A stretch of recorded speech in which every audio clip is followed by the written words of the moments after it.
Welcome to day 2 to the International Colloquium on Black Males in Education out of Toronto, Canada.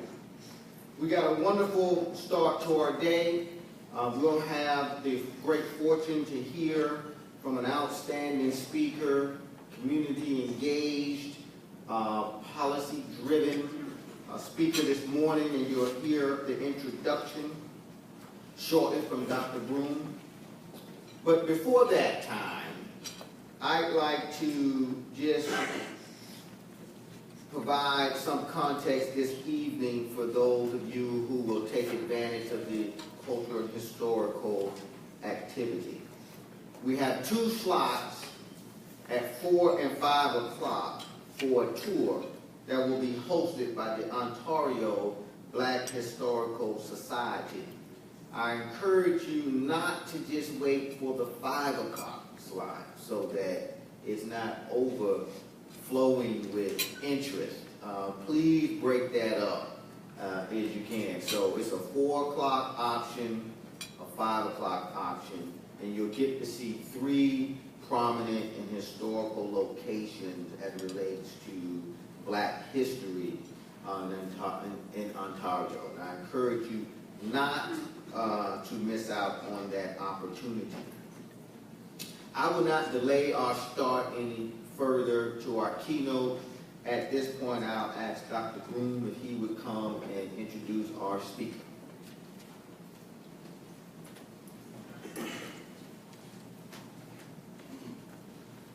Good morning. It is indeed an honor and a privilege to introduce our speaker for this morning. We have with us the Honorable Michael Coteau. Mr. Coteau has served as an elected official, as a school board leader, as a publicly engaged servant for all folks here in the Toronto. He was first elected to the Legislative Assembly of Toronto in 2011, and he was re-elected in 2014. He served as the Minister of Children and Youth Services, Minister responsible for anti-racism, Minister of Tourism, Culture, and Sport, Minister responsible for the 2015 Pan and Parapan American Games. Before that, he was the Minister of Citizenship and Immigration. And so, as you can see, with regards to his public service, he has a long and distinguished record. Served as a school board trustee for almost 8 years, vice chair, Toronto District School Board, and he helped install nutritional programs that increased awareness of student hunger and ultimately resulted in the establishment of the healthy food programs. He is former CEO and executive director of the National Literacy not-for-profit organization, Alpha Plus. He was on the board of the Toronto Foundation for Student Success and on the board for the Toronto Lands Corporation. He has also worked as an ESL teacher and curriculum director. Please join me in welcoming this morning's special guest speaker, the Honorable Michael Coteau.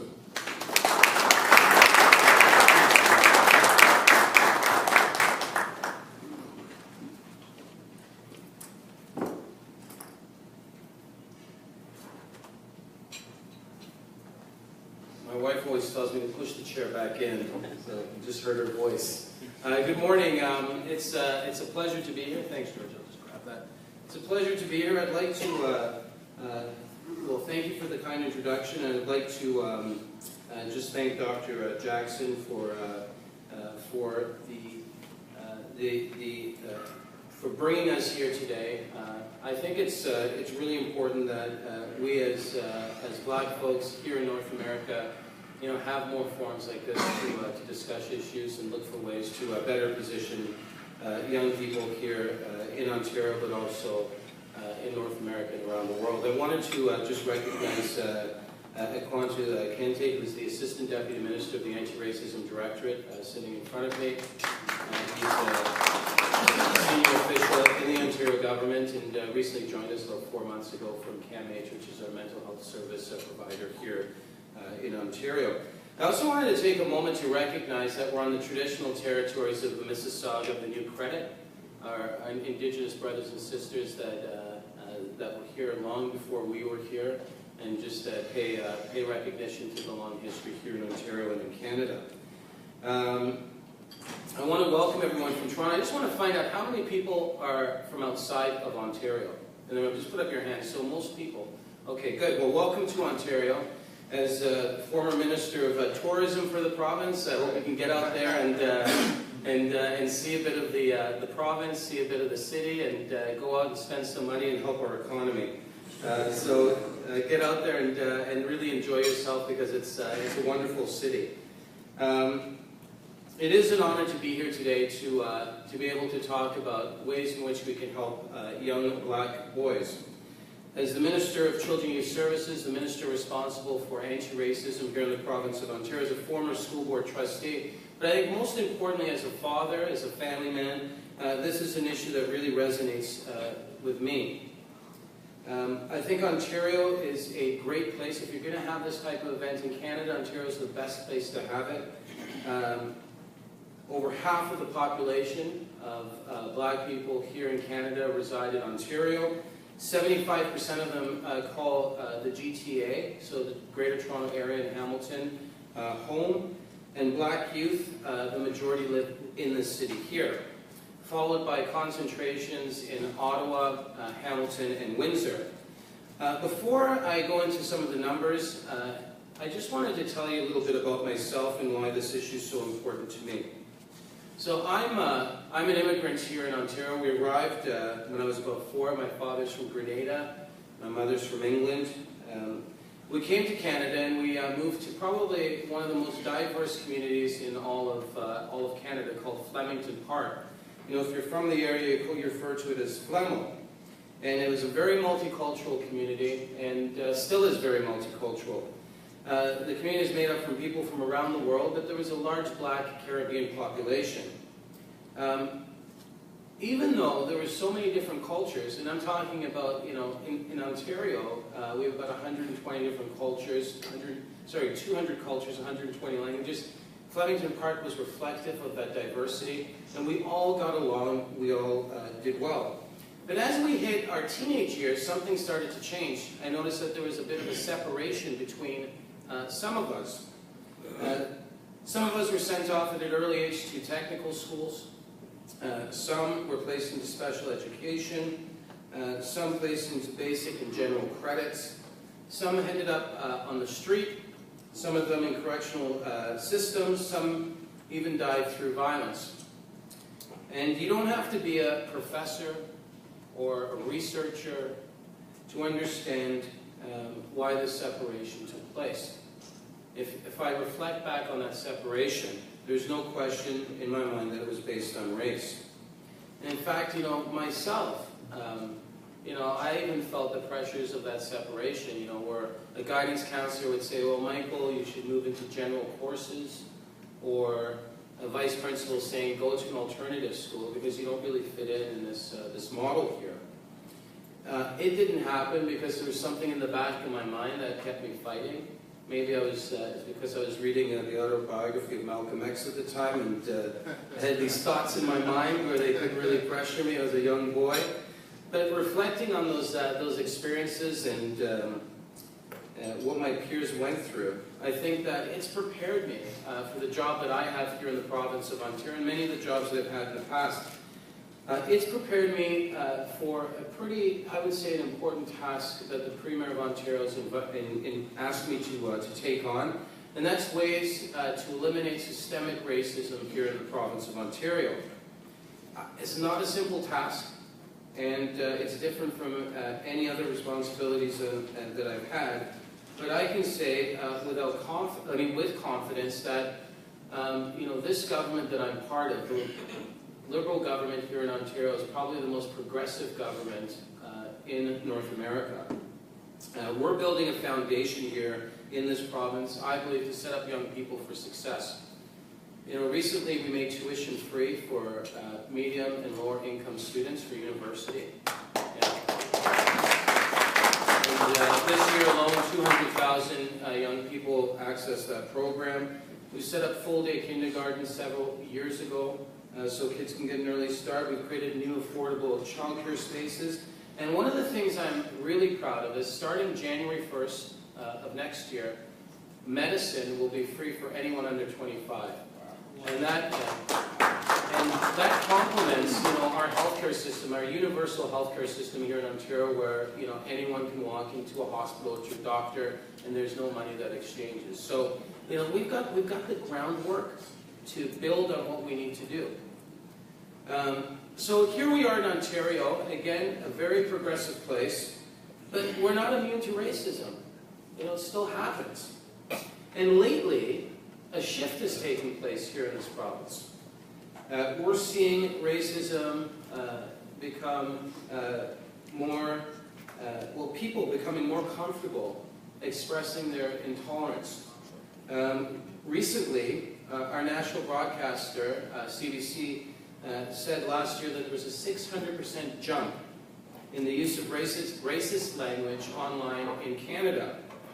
The two top areas reported for hate crime in this country are right here in Ontario, Hamilton and Thunder Bay. In fact, 7 of the top 10 police-reported hate crime cities are here in Ontario out of the entire country. And per capita, it gives us the highest rate of reported hate crime in any province. Of these hate crimes, Black Canadians are the most targeted in this country. So we experience overt forms of racism, but there's another form of racism that's very different. It's very subtle, very sophisticated, and it's infused in our society, and it's systemic. Systemic racism maintains our position in society. It's a mechanism that's used to control us, to privilege or disadvantage particular groups based on the color of their skin.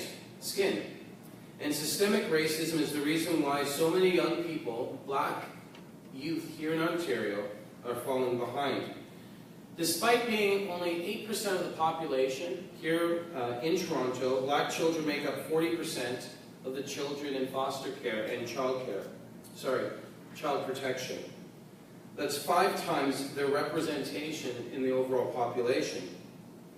And a knowledge of their cultural roots, without the knowledge of their cultural roots, these children are less resilient to systemic racism that they face in school. As they move into elementary and then into high school, Black youth are overrepresented in applied courses.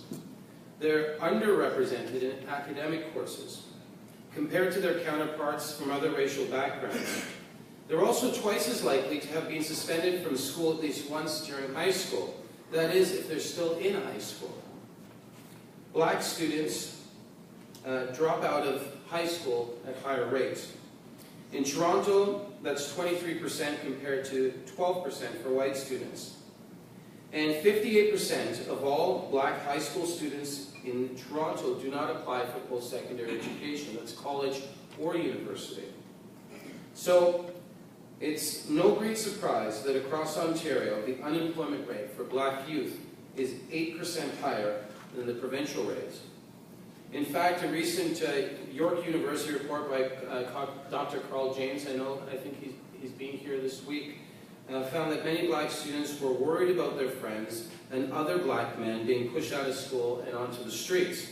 And many of them reported that some of their friends and former classmates are now in prison or dead. In fact, 30% of murder victims in Toronto between 1992 and 2003 were Black. And here's an interesting figure. In the last decade, there's been roughly 160 young people who have been murdered in this city, who have been 21 and under, so school-aged. And I would say 90% of them have been Black. That would be my estimate. So it's a very large number. It's not about these young men not being bright. It's about them not having the right types of support in place to have the resilience they need to get through high school and to make it in life. And sometimes it just takes a little bit of help, a bit of a nudge to get you on the right path, and that's what happened to me. I would say in my neighborhood, Flemington Park, I was one of 3 Black males that ended up in university. And I was lucky. There was a gentleman named Freddie Alexis who lived next door to me.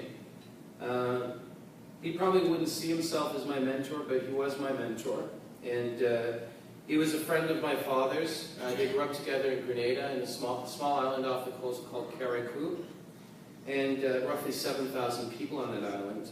And he was probably the most educated guy who came from Grenada that I knew of in my neighborhood.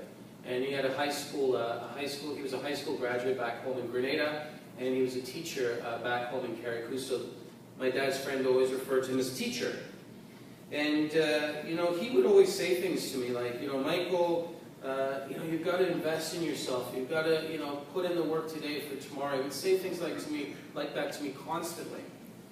And I always think there was something deep down inside of him that he knew if he was given a different opportunity, you know, he would probably have been a lawyer, a doctor, or a professor, you know, because he was one of the brightest kids on the island. But over the years, there was a connection that was made. Something was planted inside of me. And when I was almost ready to graduate high school, you know, Freddie came up to me and said, you know, what are you going to do after? Are you going to think about university? And it was the first time someone actually asked me that question. So you know, I was at school, and I moved schools my last 2 years. I went to a school called Leaside, which was probably 95% white at the end. And I remember one day, the teacher asking all of the students in English class, you know, what university are you going to? And they went through the list, and I was the only one in that class that didn't have a game plan.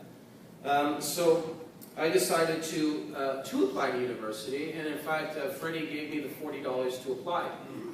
And you know, I got into Carleton University, and it was the last year they had something called an open door policy. So I got in with a 62.5% average. So I kind of, you know, I kind of forced my way into that academic institution. It's the last year they had that open door policy, and the policy allowed you to do your first year, and if you didn't do well, they kicked you out. If you did well, you could stay there and continue. So, you know, I got there. I always say my literacy level at that point was not very high, but I got there. I applied myself. I didn't want to go back to Flemington Park. You know, 5 people in a 2-bedroom apartment, so I worked hard. And by the time I graduated, I had an A average. I figured out how to study and how to learn. But if it wasn't for someone like Freddie, I probably wouldn't be here today speaking to you. So after university, I had the opportunity to go work in the federal government. I worked for a cabinet minister. He was the Minister of Industry and the Deputy Prime Minister. And I was one of 2 black males on an entire Parliament Hill, so it'd be like in Washington, D.C. You know, there were 2 of us on the Hill in Ottawa. And in fact, that other gentleman is now a member of Parliament. His name's Greg Fergus. But if we look at Canada today as a whole, you know, out of the 1,100 elected officials across our country, either in provincial, so state and federal government, there's 13, and including senators, which are appointed here in Canada. Out of 1,100 elected officials, there's 13 of us. So that's, you know, 1/10 of a percentage point. So the numbers are quite low. After I finished my time in Ottawa, a couple of years, I went to Korea. And I got to Korea, and it was just an incredible experience for me because I saw a country that went from one of the poorest, back in 1957, I was there in the 2000s, but back in 1957, that country was one of the poorest countries on the planet. And today, it's one of the richest countries on the planet.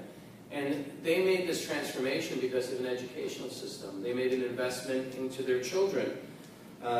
Their literacy rate is at 100%, and we know that with limited resources, they had to invest in their people. But I came back from Korea and started working, or decided to run for a school board trustee position because I knew education was one of those things that I believed in, and I also believe that if we're going to make changes in our community, it has to start with education, getting our kids to graduate. So I ran for school board trustee. You know, it was interesting. I knocked on maybe 45,000 doors, you know, over the course of 6 months with 4 friends. Went through a lot of pairs of shoes, and I won that election, and that was my entry point into politics. And one of the first things I did, there was another trustee by the name of Bruce Davis. We put forward a motion to collect race-based data, which in fact the Premier of the province today, back in '98 with other trustees, tried to move that because she was a school board trustee as well. And it failed, but we were lucky back in 2005, 2006 to get it passed. But we only won by 1 vote out of 22. And that vote, you know, there was a lot of debate. It was very political. And, you know, people made arguments like race didn't exist. And, you know, and it was a really challenging thing for us to do. But we were lucky, we won. And at the end, the numbers, you know, provided the proof that the system couldn't deny anymore. They could no longer deny at the Toronto District School Board. And just to give you some context, the Toronto District School Board, 35,000 employees, 250,000 students, and a budget of about $2.3 billion here in Toronto. So it's a big system. I think the 3rd largest system in North America after New York and Los Angeles. The board at that point, once it had the data, it could actually target and ensure that more vulnerable students were being served. You know, we had schools that went from the 3rd most neediest school, and once you applied the data, went to 300, because things like immigration and where you lived were factors before, and we came to the realization it didn't matter if you were a new Canadian, you probably were going to do well academically. As Carl James would tell you, you know, the longer you stay in this country as a black male, the worse you do in the education system. So, you know, I was proud of the work we were able to do at the Toronto District School Board to ensure more racial equity, and but I know that we need to do a lot more to fight systemic racism here in the province of Ontario. So we've established the Anti-Racism Directorate, and in fact, we brought some copies. This is a copy of our, I think it's on all of the tables. This is a copy of our strategic plan. And I want to tell you a little bit about this plan, and I want to tell you a little bit about the Black Youth Action Plan, and then we'll take some questions if there's enough time. But this plan is to look for ways to fight systemic racism within government and to provide the tools necessary for organizations to identify barriers that exist and to remove them. We're going to collect data, and we have acknowledged, even through legislation, that systemic racism is real and that it's part of government. And so we're breaking new grounds. And in fact, I think we're ahead of most jurisdictions around the world. I've spoken to other members of parliament in other countries that say even using the word systemic racism in some jurisdictions is problematic or not accepted. You know, so the fact that it's part of our, you know, part of the way we speak within government, I think is a huge change. The United Nations recently requested that we send a delegation to them to talk about the plan and to talk about the way we're fighting systemic racism here in Ontario. So this plan, called A Better Way Forward, our 3-year anti-racism strategic plan in Ontario, targets systemic racism by building anti-racism approach to the way government develops policy. Besides giving us the mandate to advance racial equality in the public service, it looks at how policies affect racialized people. And it has those types of discussions even before we go out and create policy. With this plan, we have legislation to back up the anti-racism work. And I just want to say, this is not the first attempt to create a secretary to look at anti-racism. It was done back in the 90s, and it was dismantled in 95 when a conservative government came into power. So this time, we've locked it into law. So it's going to be a lot more difficult for someone just to come and make those changes. We're going to use the way in which we collect data and develop policy, not only in education, but we're going to use it in justice. We're going to use it in health, and we're going to use it in child protection. We've developed an anti-black racism strategy within this document to address some of the issues around overrepresentation of children in the child welfare system and closing the achievement gap within schools, and also to examine the disproportionate number of black youth in the justice system. So this is our plan within government, and we acknowledge that even within our government, systemic racism is real. The OPS, or Ontario Public Service, is not reflective of the people here in Toronto. You walk down the streets of Toronto, which I know many of you have done, and then you go into our government, the faces are very different. So we're looking for ways to make sure that it's reflective of the people who are actually here. But in addition to that, earlier this year we launched the Black Youth Action Plan. Now, this is a almost $50 million commitment over 4 years to address some of the issues that Black youth are going through. But the very fact that it's even called the Black Youth Action Plan was a bit of a breakthrough, because governments usually, talk about youth opportunities or youth success. They don't actually focus on the issue at hand. So this is a plan, and it's the first time it's ever been done in government, to actually target one specific group of young people and to build a strategy for them. It's been done in the past with our Indigenous youth, but that's very different from, again, we have 200 different cultures here in Ontario that are all have an immigrant past. Our Indigenous youth have been here, obviously, forever. But within this plan, I'm just going to tell you a little bit about the plan, and then I'll conclude. But within this plan, we're expanding our youth outreach workers that are dedicated to communities where there's a large population of Black youth. We're running a public awareness campaign to reduce youth violence. We're going to improve social and emotional wellness of youth and their families, and this is focusing on mental health and interventions for high-risk children. We're providing funding to support Black families and parents. We're going to also fund up to 25 Black-focused mentorship initiatives to help youth meet their employment, education, and cultural goals. We're going to increase our access to higher education and skill development opportunities. So this is working with industry-led initiatives to improve representation of Black youth in selected industries. When I was the Minister of Tourism, Culture, and Sport, and I'll give you one example. I'd go into industries like video game development, which is huge in Toronto, or film and television, huge in Toronto, and you would not see Black faces in those environments. So we're going to work with those industries that are willing to work with us to look for ways to build that pipeline for young Black males and females to get into that type of work. We're also going to conduct culturally relevant outreach to create those pathways into post-secondary education. Just because you make tuition free doesn't mean Black students are going to go, we're going to see an increase in Black students. In fact, there's been some research at Harvard where I know that they have programs where you don't see that intake, even though they open up many spots for low-income families. And the most important thing I think that we're doing that kind of brings everything together is adopting a collective impact model. My ministry, the Ministry of Children and Youth Services, is a $5 billion ministry. We spend a lot of money helping young people. But there's no obligation for these organizations to come together and to set common goals and to work together. And there's no method to bring community into those decision-making processes. So I made a commitment to do just that. So we've set up the Anti-Racism Directorate. We've admitted that systemic racism is real. We've created the Black Youth Action Plan. We've committed to collecting disaggregated race-based data backed up by legislation. And I believe, all of this is aligned with the United Nations 10-year Declaration for People of African Descent, which, I was happy that our government, and I think it's the only government on this planet that responded to the United Nations call for jurisdictions to adopt the Declaration of People of African Descent, which was back in 2015.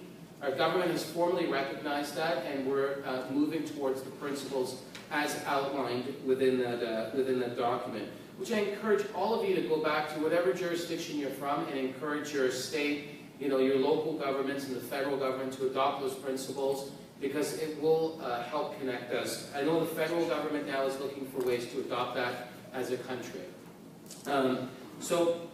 Our work over the last few years as a government has really helped bring all of these things together by going and reviewing our Police Service Act. We've put in new legislation to stop carding. We're mandating diversity on judicial boards and making the education system more equitable through our Equity Action Plan. So in conclusion, I just want to say that, having forums like this allow us to discuss these important issues and challenge some issues that sometimes can be so overwhelming for us. We need to make sure that we continue to fight, as a community, to make sure our children are best positioned to find success. As a community, we have to recognize that these forums, individuals like us, our community, we need to look for ways to come together. And this is the first time in my life that we've had such an impressive group of people from the Americas come together to discuss the single issue and how we best position young black men for success. We owe it to our ancestors, we owe it to ourselves, and we owe it to our children. So thank you for what you're doing, and I appreciate you being here in Toronto. Thank you.